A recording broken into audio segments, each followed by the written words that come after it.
Hello friend, MBN classes YouTube channel पर आपका स्वागत है। देखिए, आज बात करेंगे हम एक्सरसाइज 6 की। ठीक, एक्सरसाइज 6.1 अपकलज के अनुप्रयोग, एप्लीकेशन ऑफ डेरिवेटिव। ठीक है, तो इसमें पहला ही टॉपिक है राशियों के परिवर्तन की दर, rate of change of quantities. ठीक है, तो देखिए एक्सरसाइज 5 में हम क्या कर रहे थे, डिवाई अपॉन डीएक्स निकाल लेते, डिवाई अपॉन डीएक्स निकाल लेते। तो भैया इसका क्या मतलब है, एक्स के सापेक्ष वाई में परिवर्तन। ठीक, अब जैसे बात करें डीवी अपॉन डी आर। ठीक, तो इसका क्या मतलब होगा, आर आर क्या हमारा यहाँ पे त्रिज्या, बी क्या हमारा आयतन। ठीक, तो त्रिज्या आर के सापेक्ष आयतन बी में परिवर्तन, परिवर्तन। ठीक, या डी ए अपॉन डी टी, डी ए अपॉन डी टी, इसका क्या मतलब है, टी टी समय, समय टी के सापेक्ष ए क्या हमारा क्षेत्रफल, क्षेत्रफल ए में परिवर्तन, ए में परिवर्तन। ठीक है, तो 6.1 में क्या है, हमें परिवर्तन देखने को मिलेगा। परिवर्तन का मतलब है किसी के भी सापेक्ष, त्रिज्या के सापेक्ष पूछ ले या आयतन के सापेक्ष। ठीक, तो परिवर्तन की बात कर रहे हैं इस एक्सरसाइज में। तो परिवर्तन में क्या है, परिवर्तन में ज्यादा या कम हो सकता है।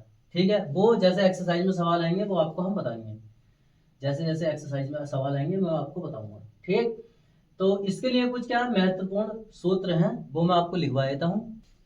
देखिए यहाँ पे कुछ इंपॉर्टेंट फॉर्मूले मैंने लिखे हैं इस एक्सरसाइज के लिए। ठीक है, तो इस एक्सरसाइज के लिए हमें ये फॉर्मूले याद होने चाहिए। वैसे तो आपने ये फॉर्मूले 10th क्लास में ही पढ़े हैं, लेकिन मैंने लिखवा दिए हैं क्योंकि आपकी थोड़ी याद ताजा हो जाएगी।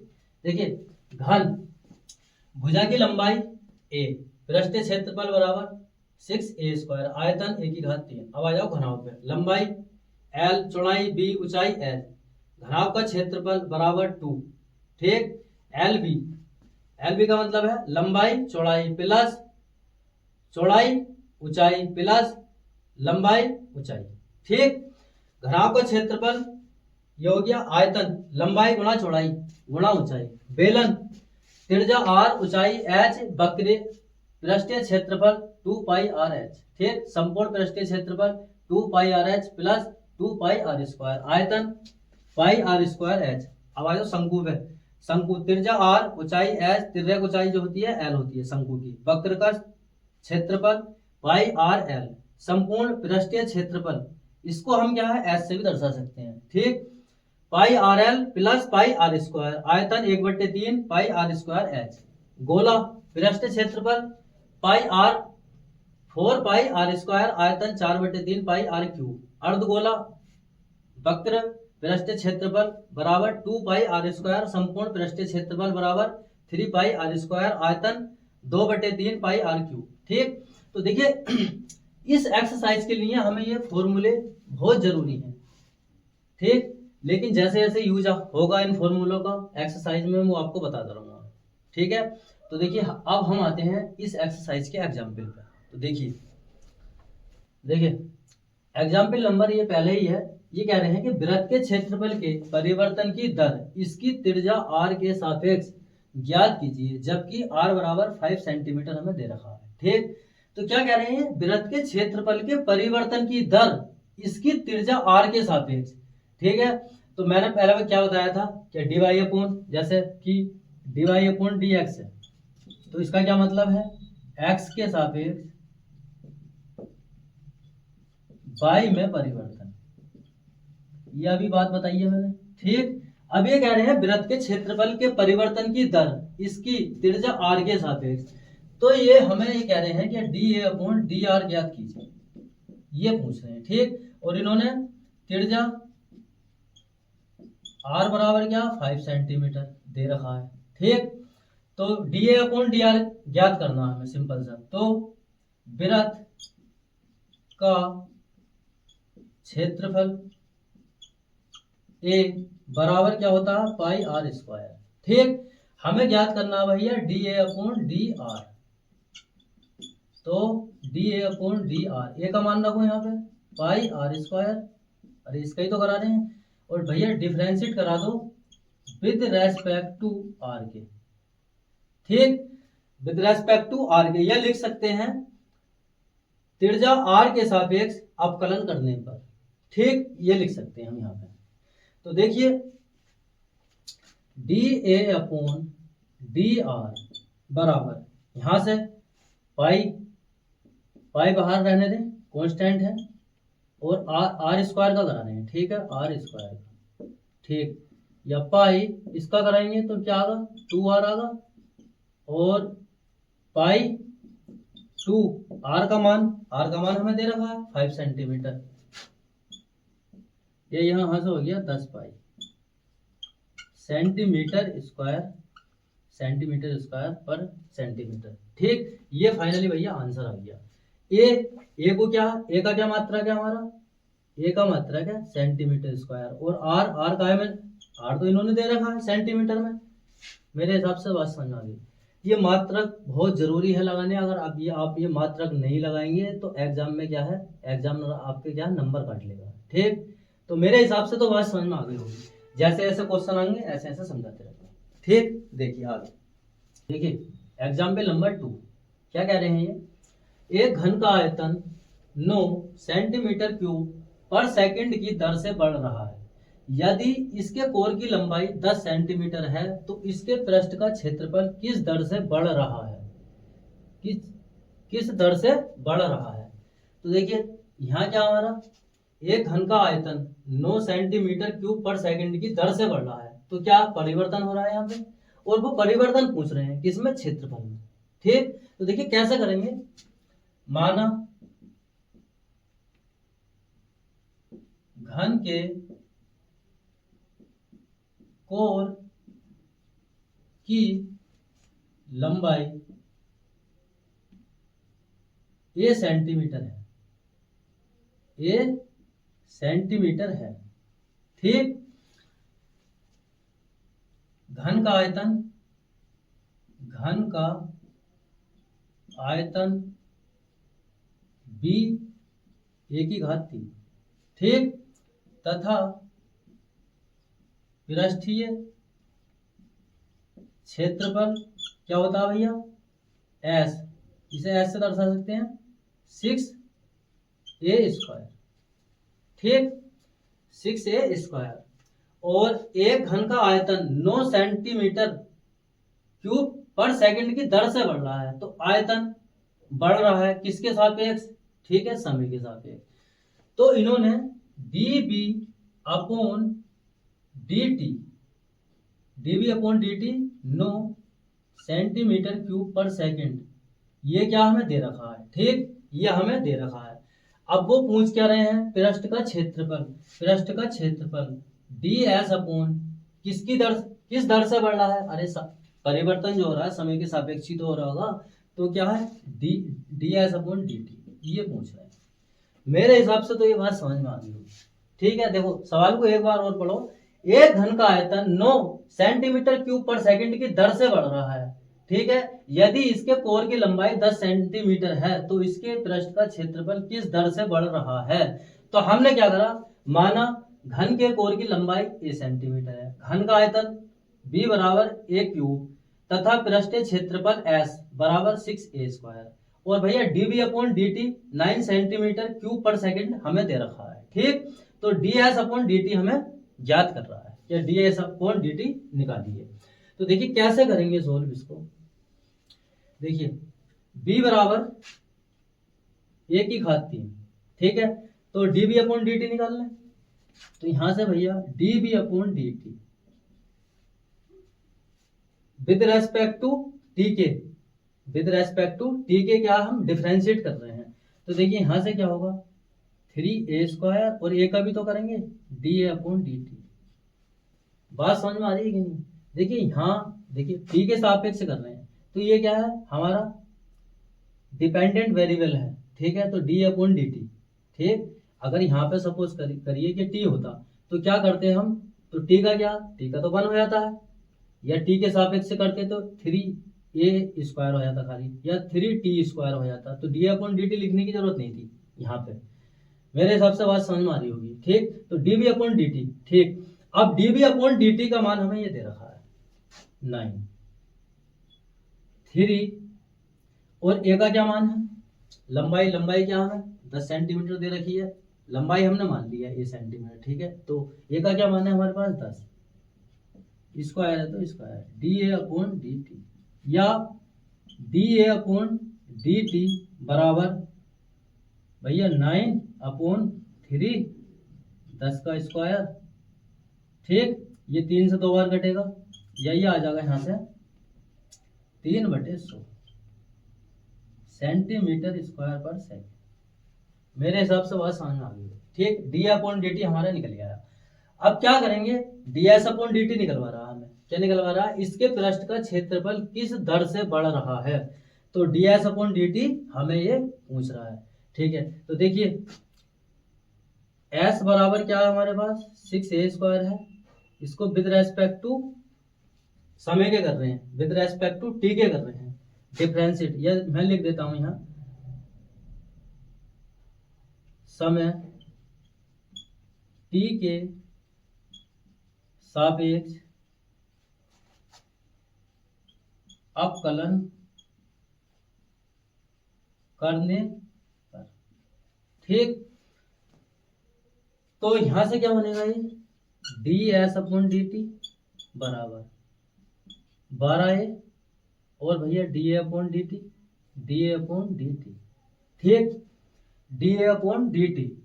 ठीक, अब क्या करेंगे, D S upon D T बराबर 12, ए का मान हमें पता है 10 है, और डी अपॉन डी टी का भी मान हमें पता है, डी अपॉन डी टी का मान क्या निकल गया हमारा 3/100। ठीक, तो इसको क्या आप यहाँ से सोल्व कर लो, तो देखिए ये 10 बार गया यहाँ पे, ठीक, या 12 दिया 36/10 या 3/6 सेंटीमीटर स्क्वायर पर सेकेंड। ये फाइनली हमारा आंसर आ गया डी एस। देखिए एग्जाम्पल नंबर 3 कह रहे हैं, एक स्थिर झील में एक पत्थर डाला जाता है और तिरंगे वृत्तों में 4 सेंटीमीटर पर सेकंड की गति से चलती है। जब वृत्ताकार तिरंग की त्रिज्या 10 सेंटीमीटर है तो उस क्षण घिरा हुआ क्षेत्रफल कितनी तेजी से बढ़ रहा है। तो देखिए दोबारा समझो, एक स्थिर झील है, ठीक है, एक स्थिर झील है, ऐसा मान के चलो यहाँ ये एक स्थिर झील है, इसमें क्या है पत्थर डालने हैं, यहाँ पे क्या है एक पत्थर, इन्होंने पत्थर डाला स्थिर झील में, ठीक है, और जब पत्थर डालेंगे तो क्या है तरंगे फैलेंगी, ठीक है, तो तरंगे यहाँ फैल रही हैं, तरंगे फैल रही हैं ये, ठीक है, तरंगे फैल रही हैं, ठीक है, तरंगे वृत्तों में 4 सेंटीमीटर पर सेकंड की गति से चलती हैं, 4 सेंटीमीटर पर सेकंड की गति से चलती हैं। तो जब वृत्ताकार तरंग की त्रिज्या 10 सेंटीमीटर है तो उस क्षण घिरा हुआ क्षेत्रफल कितनी तेजी से बढ़ रहा है। तो क्षेत्रफल पूछ रहे हैं वो किसके सापेक्ष बढ़ रहा है, समय के सापेक्ष। अरे कोई भी परिवर्तन होता है तो समय के सापेक्ष ही तो होता है, तो हमें क्या है ये डी ए अपॉन डी टी की बात कर रहे हैं, ठीक है, और एक तरंग है किसके सापेक्ष, देखिए यहाँ पर second D R upon D T हमें दे रखा है ये, ठीक। तो देखिए कैसे करेंगे समझो फाइनली, देखिए माना वृत्त की तिरंगे आर हैं, वृत्त का क्षेत्रफल ए बराबर पाई आर स्क्वायर, ये तो फॉर्मूला है, ठीक। अब भैया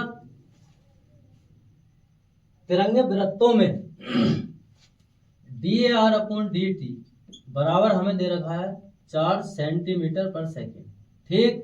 और वो पूछ क्या रहे हैं D A upon D T, ये पूछ रहे हैं। मेरे हिसाब से तो बात समझ में आ गई होगी। ठीक,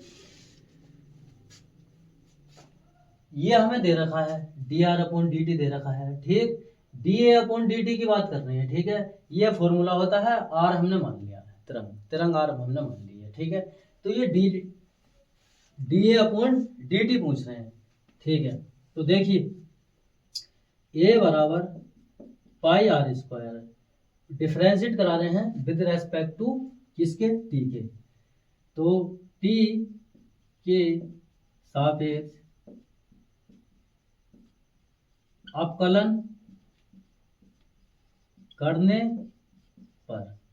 ठीक, तो यहां से क्या बनेगा, ये डी ए अपॉन डी टी बराबर पाई, ये 2r हो जाएगा, या d are upon D t with respect to t के करा रहे हैं ना, तो आर क्या हमारा डिपेंडेंट वेरिएबल है। ठीक, तो डी अपॉन डी टी पाई 2, आर का क्या मान है हमारा, आर बराबर दे रखा है 10 सेंटीमीटर 10, और D R upon D T भी तो दे रखा है 4। ठीक, इसको क्या, अब भैया मल्टीप्लाई करा लो। देखिए 4 दूनी 8, और 8 की 10 से मल्टीप्लाई करेंगे तो 80 पाई सेंटीमीटर स्क्वायर पर सेकेंड। ठीक, ये हमारा क्या डी अपॉन डी टी निकल आया फाइनली आंसर। मेरे हिसाब से तो बात समझ में आ गई होगी। ठीक,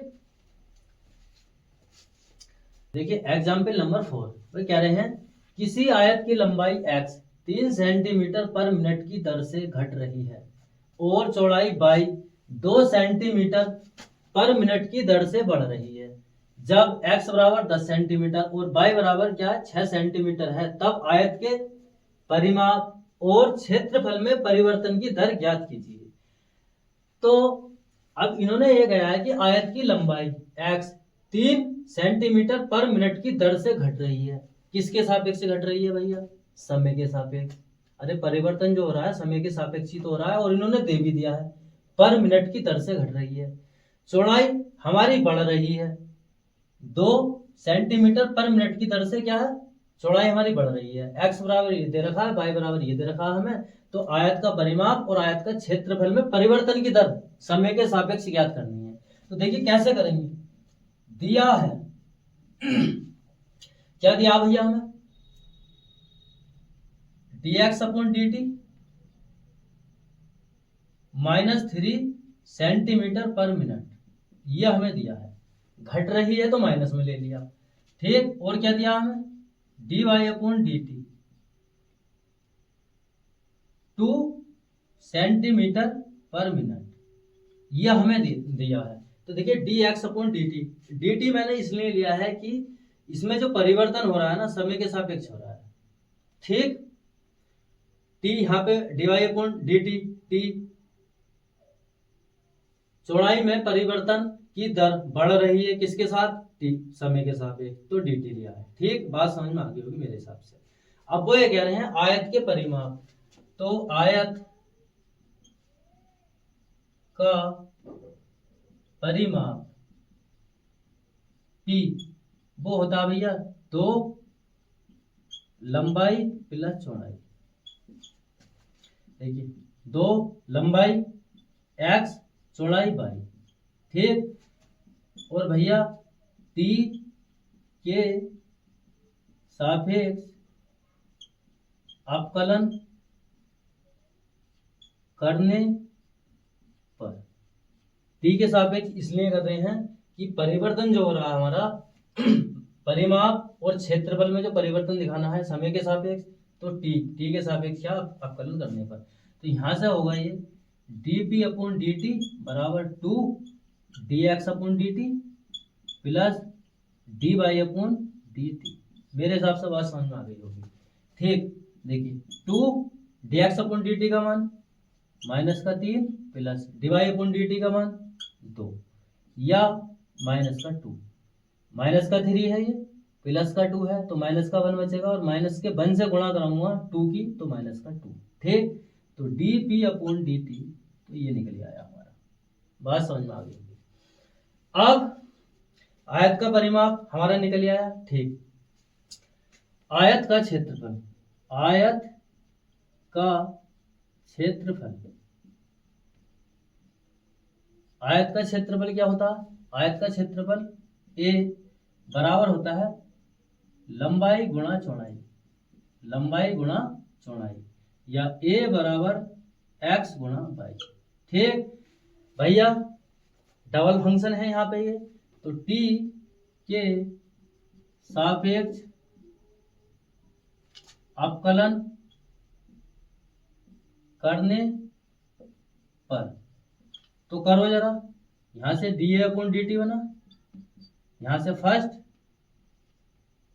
D y upon D t plus second second first second first differentiate of second second differentiate of first, first second वाला फॉर्मूला लगा लिया इसमें। ठीक, अब देखिए x बराबर क्या दे रखा हमें? 10 दे रखा, d y upon D t 2 दे रखा, प्लस y का मान क्या दे रखा हमें? 6, और dx upon D T minus का 3। ठीक, इसकी भैया मल्टीप्लाई करा लो, 20 बना यहाँ पे, 6 3 18 बना, या 2, तो डी ए अपॉन डी टी हमारा क्या निकल कर आया? D upon D T. तो हम कह सकते हैं, इसको क्या कह सकते हैं? सेंटीमीटर पर मिनट की दर से क्या है, ये घट रहा है, आयत का परिमाप घट रहा है -2 सेंटीमीटर पर मिनट की दर से, और ये सेंटीमीटर स्क्वायर पर मिनट की दर से बढ़ रहा है। ठीक, ए का मात्रक जो होता है सेंटीमीटर क्षेत्रफल का, और टी समय का मात्रक क्या? मिनट में ही लिखेंगे क्योंकि मिनट में दे रखा है इन्होंने। तो हम लिख सकते हैं, आगे को बता सकते हैं इन्हें, आयत का परिमाप -2 सेंटीमीटर पर मिनट की दर से घट रहा है, और आयत का क्षेत्रफल 2 सेंटीमीटर स्क्वायर पर मिनट की दर से बढ़ रहा है, फाइनली आंसर आ गया। मेरे हिसाब से बात समझ में आ गई होगी। ठीक, देखिए dx अपॉन dt हमें दे रखा है, dy अपॉन dt दे रखा है, आयत का परिमाप का फॉर्मूला होता है, आयत को हम p से दर्शाते हैं, 2 लंबाई प्लस चौड़ाई। ठीक, फाइनली कुछ नहीं किया है, t के सापेक्ष अवकलन करने पर मान रखती है। आयत का क्षेत्रफल a बराबर लंबाई गुणा चौड़ाई। ठीक, तो लंबाई हमें दे रखी है, चौड़ाई हमें दे रखी है, t के सापेक्ष अवकलन कर दिया है, और फर्स्ट सेकंड वाला फॉर्मूला लगा के x dy upon dt plus by dx upon dt के हमने मान रख दिए हैं। ठीक है, तो 2 सेंटीमीटर स्क्वायर पर मिनट निकल कर आई है, क्या आयत का क्षेत्रफल निकल कर आया हमारा। मेरे हिसाब से बात समझ में आ गई होगी। ठीक है, देखिए नेक्स्ट क्वेश्चन, देखिए एग्जाम्पल नंबर 5, किसी वस्तु की x इकाइयों के उत्पादन में कुल लागत cx रूपों में से प्रदत्त है, सीमांत लागत ज्ञात कीजिए। सीमांत लागत पूछ रहे हैं वो, जब 3 इकाई उत्पादित की जाती है जहां सीमांत लागत से हमारा अभिप्राय किसी स्तर पर उत्पादन के संपूर्ण लागत में तत्कालिक परिवर्तन की दर से है। तो सीमांत लागत पूछ रहे हैं, और हर साल ये बोर्ड में 1 नंबर में क्वेश्चन आता है। ठीक है, सीमांत लागत पूछते हैं, तो देखिए कैसे करेंगे। दिया है, क्या दिया है हमें? cx बराबर 0.05 x की घात 3 minus 0.02 x square plus 30x plus. ठीक, अब सीमांत लागत के लिए क्या करेंगे हम? सीमांत लागत के लिए इसको क्या डिफरेंशिएट करा दो विद रेस्पेक्ट टू x के, तो ये डॉट हो जाएगा बराबर 0.05, यहां से क्या बनेगा भैया 3x स्क्वायर, और माइनस 0.02 2x प्लस 30, और इसका क्या कांस्टेंट है 0 आ जाएगा। ठीक, इसको और सॉल्व करें, 5 या 15 x स्क्वायर माइनस 2 दूनी 4 x प्लस 30, अब यहाँ पे क्या है, जबकि कह रहे हैं जब 3 इकाई उत्पादित की जाती है, तो इस टाइप से सी एक्स या कुछ भी दे रखा होगा एच एक्स, सीमांत, पहली बात तो सीमांत लागत के लिए सी एक्स ही होगा, ठीक है। तो इस तरीके से दे रखा होगा, और यहाँ पे क्या है, ये एक्स बराबर, ये एक्स बराबर 3 है, ये 5 दे, एग्जाम में 5 दे रखा हो तो 5 रखना है, ठीक है। तो एक्स बराबर 3 रख दो इसमें। जब एक्स बराबर 3 रखेंगे तो देखिए 0.015, 3 का स्क्वायर माइनस 0.04, एक्स 3 रख रहे हैं यहाँ पे, प्लस 3, ठीक। इसे आगे सोल्व कर लो, यहाँ से बनेगा भैया 3 तिया 9, और 9 की 15 से गुणा करेंगे तो 0.135 माइनस 4 तिया 12 प्लस 30, इसे जोड़ लो तो यहाँ से ये आएगा 30.015। ये फाइनली हमारा आंसर है सीमांत लागत के लिए। हर साल एग्जाम में आता है 1 नंबर में, ठीक। देखिए एग्जाम्पल नंबर 6, किसी उत्पाद की x इकाइयों के बिक्री से प्राप्त कुल आय रुपयों में Rx बराबर, ये दे रखा है, से प्रदत्त है। जब x बराबर 5 हो तो सीमांत आय ज्ञात कीजिए, जहां सीमांत आय से हमारा अभिप्राय किसी क्षण विक्रय की गई वस्तुओं के सापेक्ष संपूर्ण आय के परिवर्तन की दर से है, ठीक है। तो देखिए सीमांत आय पूछ रहे हैं इसमें, ठीक है। x बराबर 5 दे रखा है और ये Rx बराबर ये इक्वेशन दे रखी है हमें, ठीक है। तो फाइनली कुछ नहीं करना है, जैसे एग्जाम्पल नंबर 5 में किया है वही करना है हमें। तो देखिए दिया है, क्या दिया भैया, Rx बराबर 3x स्क्वायर प्लस का 36x प्लस का 5, ठीक। और x के सापेक्ष अवकलन करने पर, करो सीमांत आय के लिए, सीमांत आय के लिए r डॉट एक्स हो जाएगा, ये अवकलन करेंगे तो, ठीक। तो देखिए 6x हो गया, यहाँ से 36, कॉन्स्टेंट का 0। अब x बराबर क्या 5 दे रखा है तो इसमें रख दो,